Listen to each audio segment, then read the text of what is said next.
आप देख रहे हैं इंडिया न्यूज, आपके साथ मैं हूं रचना बंसल। पश्चिम बंगाल में चुनाव नजदीक हैं और ऐसे में बीजेपी एड़ी चोटी का जोर लगा रही है। लेकिन आपके लिए जानना जरूरी है कि देश की राजधानी दिल्ली में बॉर्डर्स पर हजारों की संख्या में किसान हैं, लेकिन अब बीजेपी की स्ट्रेटेजी है पश्चिम बंगाल में किसानों को साधना। किसानों को कैसे उनका दिल जीतने में कामयाब बीजेपी हो पाएगी, इसीलिए हम सवाल खड़ा कर रहे हैं कि बंगाल की लड़ाई अब चावल तक कैसे आ गई है, क्योंकि एक मुट्ठी चावल अभियान बीजेपी की तरफ से शुरू किया जा रहा है। ऐसे में सवाल ये भी कि ममता बनर्जी आखिर कैसे पार पाएंगी बीजेपी की इस रणनीति के तहत, क्योंकि बीजेपी जमीन पर जाकर काम कर रही है। और आज इसी के चलते अब जेपी नड्डा पश्चिम बंगाल के दौरे पर भी पहुंचेंगे और पश्चिम बंगाल के दौरे पर पहुंचकर किसान के घर खाना खाकर सीधे ये संदेश देना चाहेंगे कि बीजेपी किसानों के लिए काम करती थी, करती है और करती रहेगी। बीजेपी किसानों के दिल को छूना चाहती है, दिल को जीतना चाहती है, लेकिन उसका जवाब पश्चिम बंगाल में ममता बनर्जी कैसे और किस तरीके से देंगे, ये भी हम जानने की कोशिश करेंगे। लेकिन आपके लिए जानना जरूरी है कि जब बीजेपी और टीएमसी में संग्राम की स्थिति छिड़ी हुई है, ऐसे में चुनाव नजदीक है, अलग अलग स्ट्रैटेजी अलग अलग पार्टियों के जरिए आजमाई जा रही है, किसानों का दिल जीतने की कोशिश बीजेपी अलग अलग अंदाज में कर रही है। ऐसे में जब एक मुट्ठी चावल अभियान की शुरुआत बीजेपी की तरफ से हो रही है, तो इसके राजनीतिक मायने जानने और समझने की कोशिश भी हमारी रहेगी, जिस पर एक बड़ा पैनल भी हमारे साथ जुड़ेगा। लेकिन कुछ तस्वीरें जो बंगाल की राजनीति को दिखाती और दर्शाती हैं और कैसे यहां पर लगातार सियासी समीकरण बदल रहे हैं, बदलने की कोशिश हो भी रही है, ये भी अगले 1 घंटे हम जानेंगे। दिल्ली में घमासान की स्थिति कैसी है, ये किसी से छिपी नहीं है। देश ही नहीं, दुनिया में इसको लेकर चर्चा हो रही है, जब हजारों की संख्या में किसान हैं। ऐसे में बंगाल में चावल दान इस अभियान के जरिए क्या बीजेपी किसानों को दिल जीतने में कामयाब हो पाएगी? क्या पश्चिम बंगाल में रहकर किसानों के घर जाकर बीजेपी दिल्ली के बॉर्डर्स पर बैठे हुए किसानों को मनाने में कामयाब हो पाएगी? क्या देश का किसान मान जाएगा, जिस बात को मनाने के लिए सरकार लगातार पिछले 45 दिन से कोशिश कर रही है कि किसान मान जाएं, आंदोलन वापस ले लें? ये बहुत बड़ा सवाल बना हुआ है। लेकिन इसी बीच बड़ी खबर और बड़ा अपडेट आप जान लीजिए। आज पश्चिम बंगाल के दौरे पर जेपी नड्डा रहने वाले हैं। 1 दिन का ये दौरा उनका होगा, लेकिन बेहद खास कहा जा रहा है किसानों के लिहाज से। बंगाल में किसानों को साधने के लिए बीजेपी ने बाकायदा प्लानिंग की है। ये मेगा प्लान तैयार किया है, जिसमें एक मुट्ठी चावल अभियान की शुरुआत जेपी नड्डा आज से कर रहे हैं। जेपी नड्डा एक किसान के घर दोपहर का खाना भी खाएंगे। इससे पहले अमित शाह भी पहुंचे थे, किसान के घर दोपहर का लंच किया था। और जैसे हमने आपको कहा भी, बीजेपी कोई कसर छोड़ना नहीं चाहती, 200 प्लस सीटें जीतना चाहती है। ऐसे में हर महीने अब जेपी नड्डा और गृह मंत्री अमित शाह का दौरा पश्चिम बंगाल का रहेगा, जिसमें कि आज जेपी नड्डा पश्चिम बंगाल पहुंच रहे हैं। एक मुट्ठी चावल अभियान का मकसद क्या कुछ है बीजेपी के लिए, कैसे बीजेपी किसानों को साधने की कोशिश कर रही है, ये आप जान लीजिए। बीजेपी एक मुट्ठी चावल अभियान क्यों शुरू कर रही है, बंगाल में इस अभियान का क्या मकसद है, ग्राफिक्स के जरिए आप जान लीजिए और समझ लीजिए। बीजेपी आज से एक मुट्ठी चावल अभियान की शुरुआत कर रही है। किसानों के घर घर जाएगी, 74 लाख किसानों से कनेक्शन बनाने की कोशिश होगी, किसानों को लुभाना चाहती है।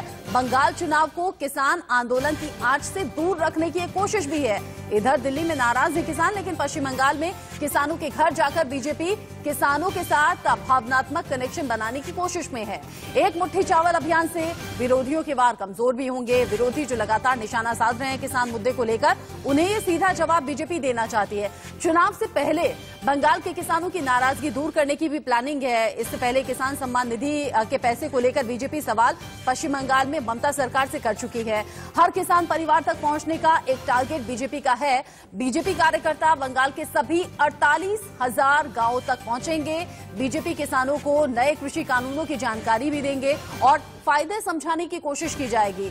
जो हजारों की संख्या में दिल्ली के बॉर्डर्स पर किसान बैठे हुए हैं, उन्हें लगातार नए कृषि कानून के हित समझा रहे हैं, लेकिन नाकामयाब हासिल हुए। 9वें दौर की बैठक भी बेनतीजा रही। लेकिन ऐसे में ये चावल क्रांति है क्या, क्योंकि एक मुट्ठी चावल अभियान की शुरुआत जब बीजेपी कर रही है, आगे बढ़ने से पहले आप ये भी जान लीजिए, एक मुट्ठी चावल क्रांति का प्रतीक है। आपको याद होगा, असहयोग आंदोलन में मुठिया प्रथा का बड़ा योगदान रहा था। एक मुट्ठी चावल ने क्रांति की लौ को जन जन तक पहुंचाया था। एक मुट्ठी चावल अभियान से आदिवासियों ने महाजनी प्रथा को उखाड़ फेंका था। अब ऐसे में क्या एक मुट्ठी चावल बंगाल में राजनीतिक क्रांति का औजार वाकई बन जाएगा? एक मुट्ठी चावल अभियान भावनात्मक जुड़ाव का क्या एक जरिया वाकई साबित होगा, जैसा बीजेपी सोच रही है। एक मुट्ठी चावल अभियान के जरिए बीजेपी 74 लाख किसानों से जुड़ने की कोशिश तो कर रही है, लेकिन क्या वाकई जुड़ पाएगी?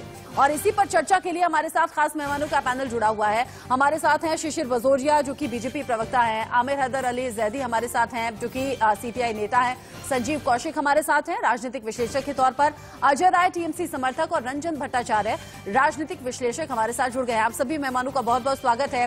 शिशिर जी, पहला सवाल मेरा आपसे ही है। एक मुट्ठी चावल अभियान की शुरुआत जो बीजेपी कर रही है, एक तरफ दिल्ली में हजारों की संख्या में किसान नाराज बैठे हुए हैं, कल की बातचीत भी बेनतीजा रही, किसान नाराज होकर 26 जनवरी और उससे आगे की प्लानिंग कर रहे हैं, और आप पश्चिम बंगाल में किसानों के जरिए ही उनका दिल जीतने की कोशिश कर रहे हैं। ये क्या पश्चिम बंगाल में किसानों के घर घर पहुंचकर दिल्ली में बैठे किसानों को मनाने की भी कोशिश है? नमस्कार जी।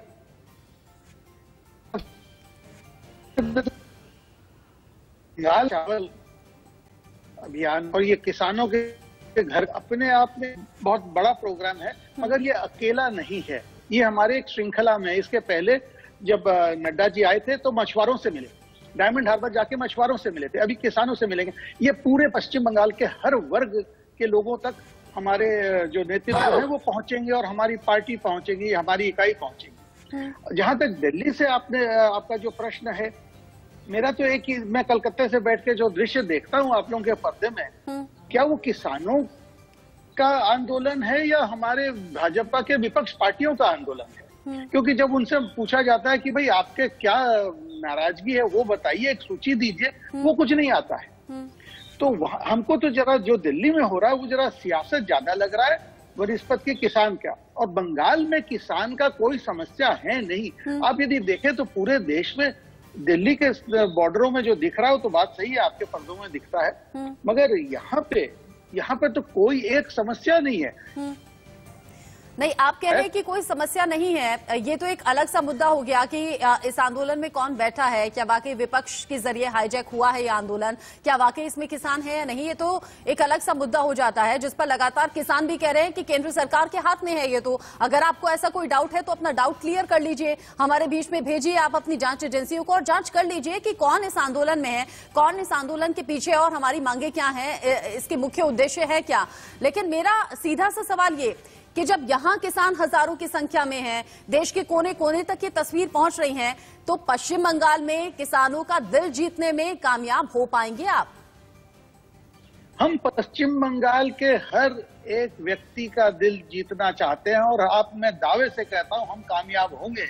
और जिसका आप परिणाम देखेंगे जब मई में यहाँ का ईवीएम खुलेगा और उसका जब फल आएगा, तब आप देखेंगे जब जिस हिसाब से दो हाथ उठा के लोग हमको आशीर्वाद देंगे हमारे दल को, तब आपको पता चलेगा कि हम यहाँ हर वर्ग के हर एक व्यक्ति का दिल जीतने का प्रयास है, और हम कामयाब होंगे, ये मैं दावे से बोलता हूँ। आप आमिर हैदर साहब, जिस तरीके से बीजेपी की स्ट्रेटेजी है, आप समझिए कि पिछले साल यानी 2020 में ही उसने तो आगे की स्ट्रेटेजी तैयार भी कर ली, और बहुत पहले से पश्चिम बंगाल में 200 प्लस सीटें जीतने का दावा भी कर लिया, उसको लेकर जमीन पर जाकर काम कर भी रही है। एक तरफ टीएमसी है, ममता बनर्जी एग्रेशन के साथ मैदान में है, एक तरफ बीजेपी स्ट्रेटेजी तैयार कर रही है। आपकी तैयारी क्या है पश्चिम बंगाल को लेकर?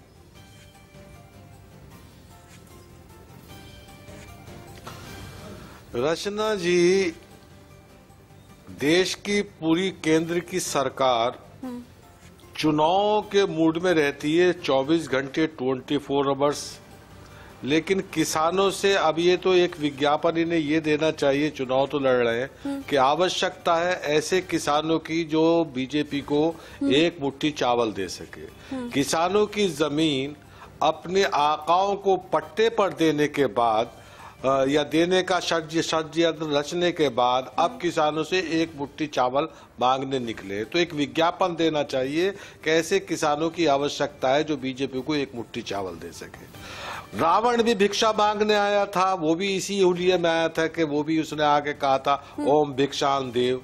तो भिक्षा उसे भी कहना चाहिए। तो उसी उलिये में बंगाल में जा रहे हैं। क्या यूपी के किसानों का ये भला कर चुके हैं? अब किसान आंदोलन को ये कह रहे हैं कि विपक्ष का आंदोलन है। तो जाके आप ये अन्ना हजारे वाला आंदोलन नहीं जो रामलीला ग्राउंड में हुआ था, जो आरएसएस फंडेड था, ये किसानों का आंदोलन है, शुद्ध किसानों का है। और अगर इसमें विपक्ष अपनी राजनीति कर रहा है तो ये जाके किसानों को समझा दे, उनकी मांगे मान ले और उन्हें एमएसपी दे दे। किसान मांग क्या रहा है? एमएसपी। इनके आका क्या कहते हैं? एमआरपी। एमआरपी तो मांग नहीं रहा किसान, एमएसपी मांग रहा है। इन्होंने सारे जो ऐतिहासिक धरोहर थी वो सब अपने आकाओं को पट्टे पर दे दी। उसका बुलेट ट्रेन का सपना दिखा के रेलवे पट्टे पर दे दिया। आमिर जी, मैं दिल्ली में बैठे किसानों को लेकर सवाल नहीं कर रही, मैं तो ये पूछ रही हूँ कि पश्चिम बंगाल में आपकी तैयारी क्या है? बीजेपी तो जी जान से जुटी हुई है। क्यों सीताराम येचुरी ये कह रहे हैं कि बीजेपी के वोट हम काटेंगे? आप क्यों ये नहीं कह रहे कि हम आएंगे सत्ता में? देखिए, सीताराम येचुरी ये तो नहीं कह रहे बंगाल के चुनाव के अंदर ये मुद्दे तो हो नहीं सकते कि किसी चीफ मिनिस्टर का भतीजा किसी पार्टी के अंदर आ गया या एक गैंग ने दूसरे गैंग को पत्थर मार दिया।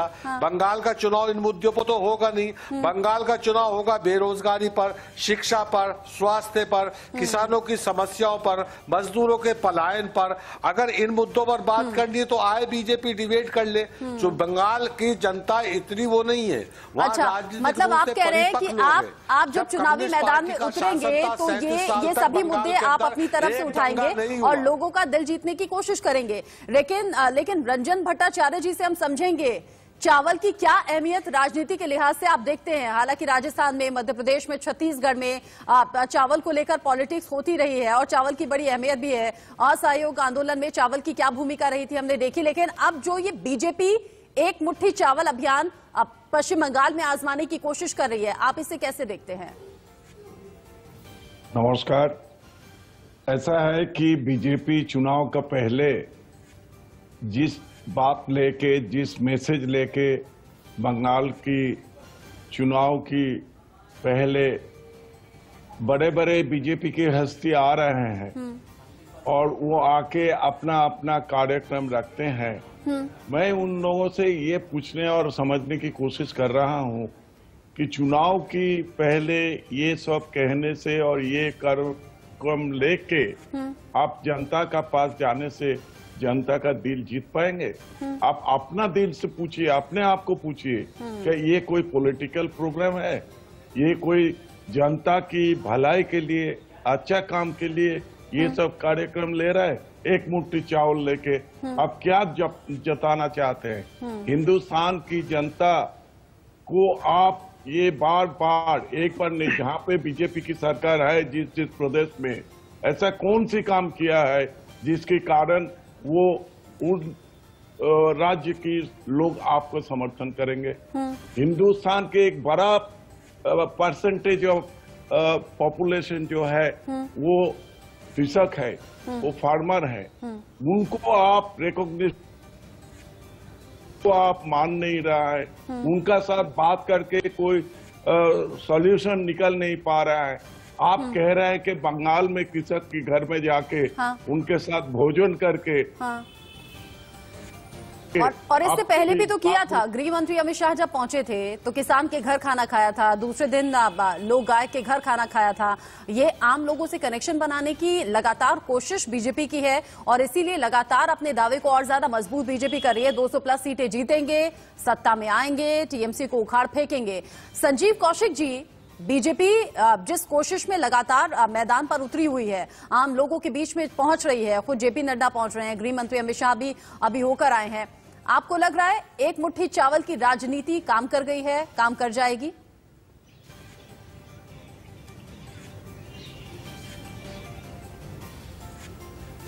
देखिए रचना जी, ये एक मुट्ठी चावल काम करे या नहीं करे इतना तो तय है कि इनके 73 लाख किसानों के बीच में जाकर के एक मुट्ठी चावल मांगने का मतलब ही यही है कि इनको इस बात का एहसास हो चुका है कि किसान हमसे नाराज हैं, किसानों के साथ हमने नाइंसाफी की है और किसानों को मनाने की कवायद शुरू कर दी गई है। यह तय है। अब किसान मानेंगे या नहीं मानेंगे, ये इतने छलिए हैं, इतने तरह तरह के रूप धरने वाले लोग हैं और इतने माहिर हैं कि किसान आज के वक्त में ये समझ चुका है कि जो किसान सत्ता के दरवाजे पे बैठ करके, दिल्ली के दरवाजे पे बैठ करके सिंहासन के करीब जाके अपनी बात सुनाना चाहता है और अपनी बात मनवाना चाहता है, उसकी ये बिल्कुल नहीं सुनते, कतई नहीं सुनते। बार बार बुलाते हैं। हाँ। 1, 2, 5, 8, 10 दौर की वार्ता हो चुकी है और वो ये अपने जिद पे अड़े हैं। और उन किसानों को जो इस कड़कड़ाती ठंड में 3 डिग्री सेल्सियस तापमान में बारिश के मौसम में खुले आसमान के नीचे तकरीबन 60 से ज्यादा दम तोड़ चुके किसानों के संगठन के बीच से वो बात नहीं करना चाहते और उन्हें वापस नहीं भेजना चाहते। और यहाँ वैसे किसानों के घर जाना चाहते हैं जिनसे इन्हें वोट बटोरना है। बात सीधी सी है और ये संदेश भी साफ है कि इनको किसानों से कुछ लेना देना नहीं है, इनको केवल सत्ता से लेना देना। और ये जानेंगे कैसे, और ये जानेंगे कैसे संजीव जी, ये बात बिल्कुल ये किसान अपने समर्थन में है तो उनके घर चले जाइए। ये जानेंगे कैसे कि ये किसान हमारे समर्थन में है तो यहाँ जाकर एक मुट्ठी चावल ले लीजिए? जो किसान नहीं मान रहे हैं उनके घर नहीं जाएंगे, पहचान कैसे कर रहे हैं? मैंने कहा कि ये प्रतीकात्मक, इनके राजनीति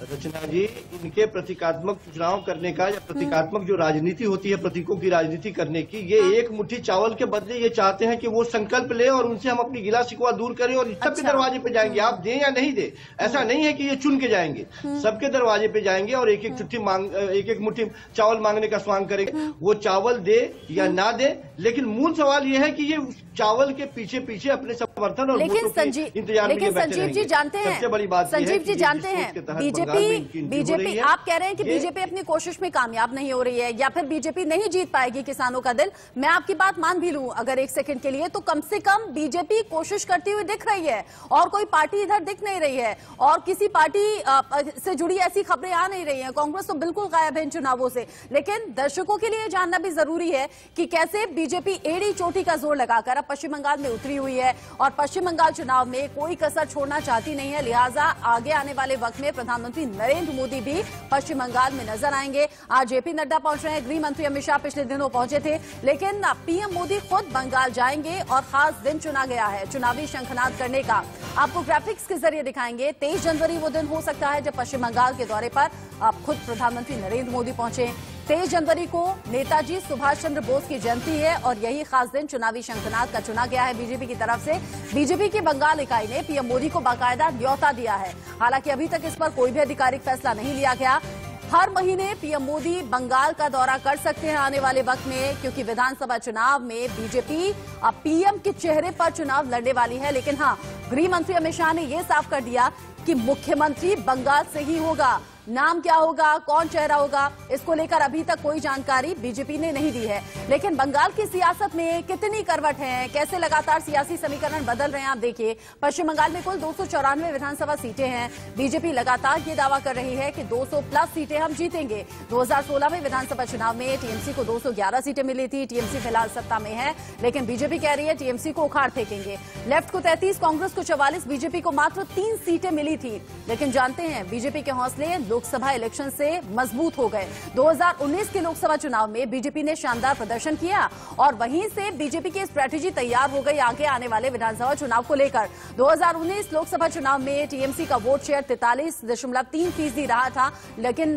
बीजेपी ने अच्छा खासा प्रदर्शन किया, जिसमें बीजेपी को 40.3% वोट मिले। आप समझ सकते हैं कि सत्ता में मौजूद, सत्ता में काबिज है टीएमसी और उसके लगभग बराबर अगर वोट परसेंटेज बीजेपी का है तो हौसले क्यों बुलंद ना हो। 18 लोकसभा सीटें पश्चिम बंगाल में बीजेपी की तरफ से जीती गई थी 2019 में और इसीलिए बार बार बीजेपी आश्वस्त भी अपनी जीत को लेकर है। कह रही है 2019 में बीजेपी को कुल 2,30,28,343 वोट मिले थे और इसीलिए दावा 200 प्लस सीटें जीतने का बार बार बीजेपी के बड़े लीडर्स, बड़े शहरों के जरिए हो रहा है। 2019 में ही टीएमसी को 2,47,56,985 वोट मिले थे। ये वोट परसेंटेज है, लेकिन बीजेपी हर तरीके से एड़ी चोटी का जोर लगा रही है और इसी कोशिश में आज एक मुट्ठी चावल अभियान बीजेपी की तरफ से शुरू किया जा रहा है। दोपहर की आगे की तस्वीरें जैसे जैसे आएंगी, जेपी नड्डा पहुंचेंगे, कहां कहां जाएंगे, कैसे पूजा पाठ का कार्यक्रम होगा, ये सब कुछ आगे आप तक हम पहुंचाएंगे। लेकिन शिशिर जी, आपने बाकी पैनलिस्ट को भी सुना होगा आप किस तरीके से वो विरोध कर रहे हैं। कह रहे हैं बीजेपी का तो काम है, अलग अलग वेश ये धारण करती है, लोगों को इसी तरीके से अपने जाल में फंसाती है। जब दिल्ली के बॉर्डर पर किसान नाराज हैं तो कैसे पश्चिम बंगाल में जाकर किसानों का दिल जीत लेंगे आप? देखिए, मैं जरूर सुना, मैं केवल आपको दर्शकों को एक बात बताऊं, बंगाल का जो चुनाव है वो होने वाला है बेरोजगारी, शिक्षा में जो घोटाला हो रहा है, यहाँ पर जो सिंडिकेट राज चल रहा है, जो लोगों से जबरन रुपया ऐंठा जा रहा है, ये सब के ऊपर किसान निधि, यहाँ पर लोग बोलने को तो आ गए हैं मगर किसान सम्मान निधि का पैसा नहीं किसानों तक पहुंचाया अभी जा कह रहा दिया है। ना, ममता बनर्जी ने कह दिया अभी कुछ दिन पहले ही कि कोई दिक्कत नहीं है, किसान सम्मान निधि का पैसा मिलेगा किसानों को। लगातार बीजेपी पिछले दिनों इस मुद्दे को भुना रही थी, ममता बनर्जी ने दूर कर दिया अब ये डाउट। कहाँ दूर किया जी, कहाँ दूर किया? वो सर पिछले दिनों ही ममता बनर्जी ने कहा है किसान सम्मान निधि का पैसा किसानों को मिले, इसमें कोई दिक्कत राज्य सरकार को नहीं है। अभी पिछले दिनों ही कहा राज्य सरकार को नहीं है कि यदि केंद्र सरकार वो पूरी राशि राज्य सरकार को ट्रांसफर कर दे, डायरेक्ट ट्रांसफर किसानों के पास ना जाए, क्योंकि यहाँ सबको को पता है, पश्चिम बंगाल के एक एक व्यक्ति को पता है कि वो पैसा उनके हाथ नहीं लगेगा, जैसे आयुष्मान भारत उनके हाथ नहीं लगा है। अब जो आपने आंकड़े, बहुत अच्छे आंकड़े आप दिखाए, मैं आपको आपका ध्यान एक दूसरे पे आकर्षण को, केवल 18 सीट जीते नहीं है लोकसभा में और 40.3% का वोट हमें केवल नहीं मिला है। देखिए इसका विधानसभा के सीटों पे क्या इसका असर पड़ा है। में हमारी बढ़त है जिसमें 61 सीट वैसे हैं जहां 50% से अधिक वोट लेके बढ़त हासिल किए हैं। 130 विधानसभा आसनों में हम द्वितीय रहे हैं। तो यदि ये हमारा स्थिति है तो हमारा जो लक्ष्य है कि हम 200 पार करेंगे, ये तो कोई बहुत बड़ा लक्ष्य है ही नहीं। जब आप देखते हैं 61 सीट में हम 50% से अधिक हैं और बाद बाकी 60 में हमारी बढ़त है, तो 121 में जब बढ़त ऑलरेडी हो गई है और 130 में हम द्वितीय हैं, और जिस हिसाब से यहाँ पर ये जो एक मुट्ठी चावल है, ये क्या चीज का प्रतीक है? हम भिक्षा, हमारे राष्ट्रीय अध्यक्ष जी, लोग किसान जो अन्नदाता है उसके घर में, अन्नपूर्णा के घर में जाके अन्न की हम भीख मांग रहे हैं। इमोशनल कनेक्शन बनाने की कोशिश बीजेपी कर रही है, ये हम भी समझते हैं सर, ये भिक्षा की श्रेणी में नहीं आता। और अजय राय इसका बेहतर जवाब भी देंगे। अजय जी, बीजेपी जमीन पर जाकर काम कर रही है, एक मुट्ठी चावल अभियान को किस तरीके से आप देख रहे हैं और टीएमसी की तैयारी क्या है? आपको लगता नहीं बीजेपी के तर्कश में एक के बाद एक तीर छोड़े जा रहे हैं? सीए एनआरसी की बात कर रहे हैं, लव जिहाद के खिलाफ कानून लाने की बात कर रहे हैं, महात्माओं को याद कर रहे हैं, महापुरुषों को याद कर रहे हैं, स्वामी विवेकानंद का जिक्र होता है, रविन्द्रनाथ टैगोर का जिक्र होता है। टीएमसी क्या कर रही है? एक मुट्ठी चावल अभियान का जवाब टीएमसी कैसे देगी? आपने सही कहा, आपने कहा कि बीजेपी जमीन की बात कर रही है, लेकिन जो लोग जमीन से, मिट्टी से खेती करते हैं उन किसानों की बात नहीं कर रही। आपने बिल्कुल सही कहा, ये महापुरुषों की बात कर रहे हैं, लेकिन ये उन महापुरुषों को जो मानते हैं, जो जनता शांति चाहती है, अमन चाहते हैं, वहां संतरास पैदा करने की बात करते हैं। आपने सही कहा, एक मुट्ठी चावल की बात है। मैं बंगाल की एक बात बताऊं आपको, बीजेपी की तरफ से जो सेंट्रल गवर्नमेंट की तरफ से बंगाल में चावल दी जा रही थी, वो दिसंबर महीने में खत्म कर दी गई। और यहाँ के जो लोग हैं, जो कभी ना कभी चाहते थे कि नरेंद्र मोदी भी बंगाल के लिए कुछ करें, आज मेरा पहला, बहुत सारे सवाल है, लेकिन मेरा पहला सवाल है, क्या नरेंद्र मोदी जी ममता बनर्जी के अगेंस्ट में खड़े होंगे या फिर अमित शाह जी खड़े होंगे? एक फेस तो होना चाहिए बीजेपी का। दूसरी बात है, आप बंगाल में अगर आकर देखें, यहाँ पे किसानों को पिछले 2011 में हम जीतने के बाद अभी तक किसानों की जो इनकम है उनमें 5 से 10% का उनका इनकम बढ़ा है। किसान के जो रिजल्ट है, आप अगर देखें, हम किसानों को आवास योजना के तहत में घर देते हैं, ये बेरोजगार करते हैं। तृणमूल कांग्रेस किसानों को छत देते हैं, ये रास्ते पर लाकर खड़ा कर देते हैं। आप एक मुट्ठी चावल की बात कर रहे हैं, आप निवाला छीनने वाले सरकार हैं। आपने अपनी पार्टी ऑफिस में करोड़ों की संपत्ति लगा दिए, आपने आमफान में कुछ नहीं किया। बंगाल में आकर नरेंद्र मोदी जी आए, आमफान के दृश्य को देखा, वो चले गए। मैं एक बात बोल सकता हूँ, ममता बनर्जी एक लीडर है जो आम लोगों तक पहुंची है।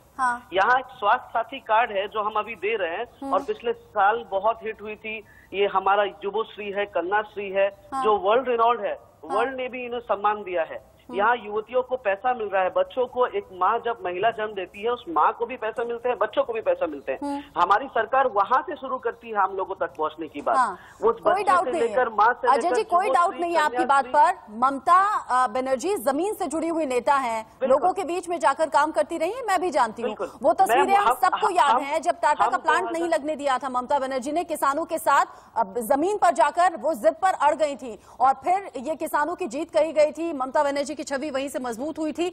लेकिन आज कहां, बीजेपी को जवाब कैसे दे रहे हैं? आज जब किसान हजारों की संख्या में दिल्ली के बॉर्डर्स पर हैं, पश्चिम बंगाल का किसान क्या सोचता है, पश्चिम बंगाल के किसानों से क्या कनेक्शन बनाने की कोशिश टीएमसी और ममता बनर्जी कर रहे हैं? खुश है, पश्चिम बंगाल के किसान खुश है। 34 किसान सम्मान निधि का पैसा किसानों को मिला नहीं है, बार बार बीजेपी कह रही है। ममता बनर्जी की तरफ से जिद थी जिसकी वजह से नहीं मिला। बीजेपी को शायद पता नहीं है 1.5 लाख किसानों को हेल्थ इंश्योरेंस मिला है। अभी बीजेपी को शायद ये पता नहीं है पिछले लॉकडाउनों में किसानों के अकाउंट में पश्चिम बंगाल की तरफ से पैसे गए हैं। बीजेपी को शायद ये पता नहीं है जो खाद का पैसा होता है, एग्रीकल्चर नहीं होने की वजह से, नुकसान होने की वजह से हमारी सरकार ने किसानों तक खुद पहुंचकर उन्हें इंश्योरेंस दिया, घर दिया, पैसे दिए हैं। बीजेपी शायद ये जानती ही नहीं है पश्चिम बंगाल में सब लोग खुश है। अगर आप देखें पश्चिम बंगाल में सबसे पहला जूट मिल खुला, लेबरों के बारे में सोचा गया, जूट मिल खोला गया। अगर आप देखें सारे प्रिकॉशंस को लेकर सारे कामों को किया गया पश्चिम बंगाल में। पहले वो बीजेपी की सरकार आके कहती थी कि रिकॉर्ड नहीं दिया जा रहा है, लेकिन आप आज देखिए जहां बीजेपी शासित राज्य है, आप उन शासित राज्यों में जाइए, 22 से 24 शासित राज्यों में जहां पे उन्होंने एमएलए को खरीद के या पैसे के माध्यम से सरकार बनाई है, वहां के लोगों से पूछिए और आप बंगाल में लौट कर आइए। सबसे बड़ी बात मैं आपको कहना चाहता हूं, अगर महिला इंपावरमेंट, वुमेन इंपावरमेंट की बात आप करते हैं तो पूरे देश में एकमात्र ममता बनर्जी महिला सीएम है। पूरे देश में आपकी सारी बातें लेकर शिशिर जी के पास जाऊंगी, उनसे सवाल पूछूंगी, लेकिन बस एक सवाल छोटा सा मुझे जवाब दीजिएगा। अजय जी, आपकी सारी बातें शिशिर जी जवाब देंगे और जैसे दावे आपने किए उनका जवाब शिशिर जी को देना भी चाहिए। लेकिन एक छोटा सा सवाल, गृह मंत्री अमित शाह पहुंचे थे, बहुत ज्यादा भीड़ उनकी रैली में मौजूद थी। अमित शाह ने कहा ये तो उम्मीद से ज्यादा लोग यहाँ पर अपना प्यार, अपना स्नेह दिखाने के लिए पहुंचे हैं। जब पश्चिम बंगाल में सब लोग खुश हैं, सब संतुष्ट हैं, तो ये भीड़ कौन थी?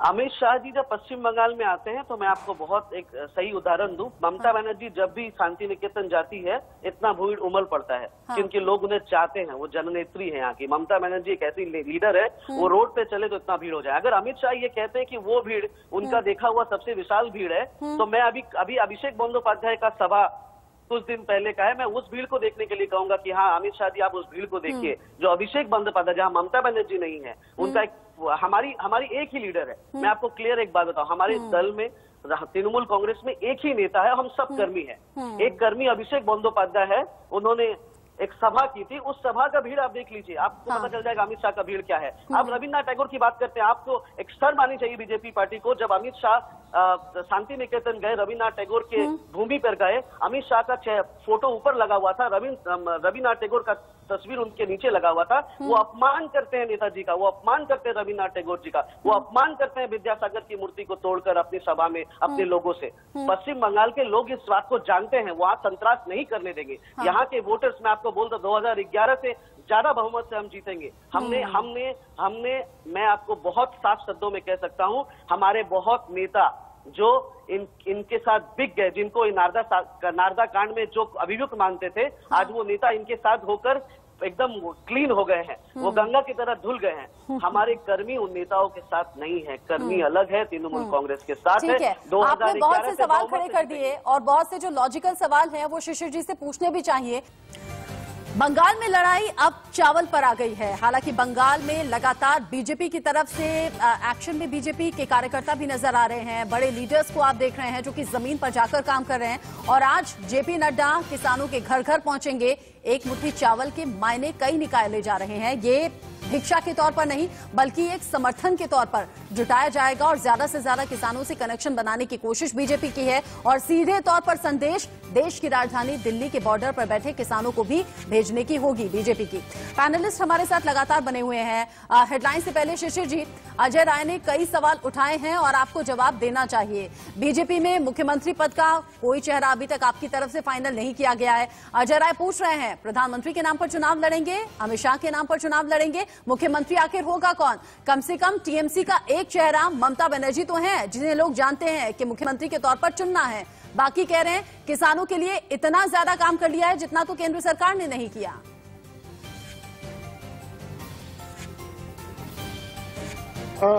बहुत एक एक करके बिंदु बिंदु करके जवाब दे दूं जी। जहां तक खरा है, भाजपा कभी भी एक चेहरा को, मुख्यमंत्री का एक प्रार्थी को आगे करके चुनाव ही लड़ता है। आप पूरे अखाती स्तर पर देख लें, वही उसी पश्चिम बंगाल का भी चुनाव लड़ेगा। और ये दो बात नहीं है कि हमारे सर्वश्रेष्ठ नेता नरेंद्र मोदी जी हैं, अमित शाह जी हैं, जेपी नड्डा जी हैं। एक चीज मैं सबको ये दूं, आश्वासन दे दूं हमारे तृणमूल के भाई को, मैं आशा करता हूं कि तृणमूल के भाई हैं और कि मई महीने के शेष में जब तो भाजपा के मंत्री का नाम आपके सामने आ जाएगा, चेहरा आ जाएगा जब वो शपथ ग्रहण के लिए आगे बढ़ेंगे। अब आइए जहां तक तृणमूल का है, यहाँ पर चल रहा है बुआ और भतीजे जिसको अब ये जो बोले का गुरु का छवि जो शांति निकेतन में, पहले बार तो मैं दावे से बोल सकता हूं कि भाजपा ने वो पोस्ट वो होर्डिंग नहीं लगाया था। जब हम लोग के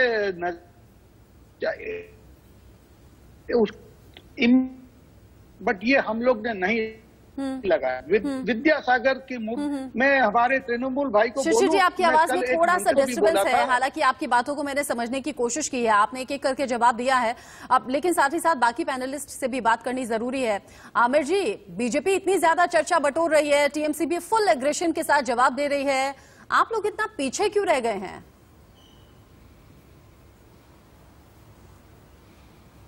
हम पीछे नहीं हैं। रोटी आंदोलन का विरोध करने वाली एक मुट्ठी चावल मांगने निकली है। बहरहाल इतिहास के पन्नों से ही बात करनी पड़ेगी। आजाद हिंद फौज की मुखालफत करने वाले 23 जनवरी को सुभाष चंद्र बोस की जयंती पर चुनाव प्रचार का अभियान करेंगे तो बंगाल की जनता, देश की जनता पूछेगी कि आजाद हिंद फौज की मुखालफत क्यों की थी, तब अंग्रेजों का समर्थन क्यों किया था। 1906 से 1907 तक अजीत सिंह और किशन सिंह ने अंग्रेजों के खिलाफ आंदोलन किया था, 3 कृषि कानूनों के खिलाफ। उसका नारा भी था पगड़ी संभाल चड्डा, और अजीत सिंह और किशन सिंह शहीद हुए थे।